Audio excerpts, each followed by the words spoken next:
ရှင်းချစ်တို့ရေဒီနေ့ကဆိုရင်နေ့ Thai mini food ဆိုင်ရောက်နေတယ်နော်တပွဲမှာမလင်းငွေနှစ်ချက်နဲ့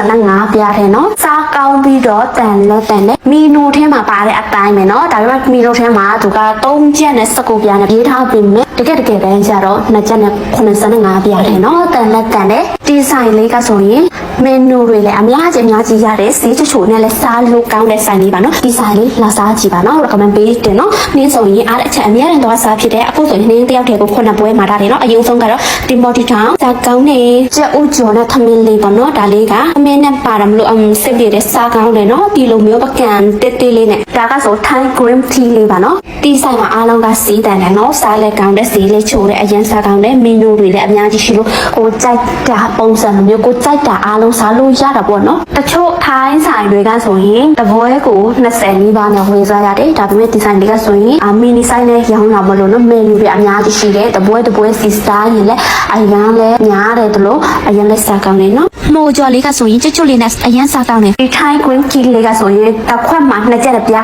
85ပြားတယ်နော်အရင်တန်တယ်တခြားဆိုင်တွေဆိုရင်30လောက်ရှိပါပြီနော်ကျက်သားကြော်ကဆိုရင်ကျွတ်မပူနွေးလေးနော်အရင်စားလို့ကောင်းတယ်အသားလေးကနုညံ့နေရောပဲစားလို့ကောင်းတယ်နော်ဒီလိုမျိုးထိုင်းမီနီလေးစားချင်တယ်ဆိုရင် comment အောက်မှာလေးစားချထားပေးပါတယ်နော်အရင်စားကောင်းတယ်နေ့တယောက်တည်း9ပွဲလောက်စားလာခဲ့အရင်စားကောင်းတယ် Thai food လေးပါရှင်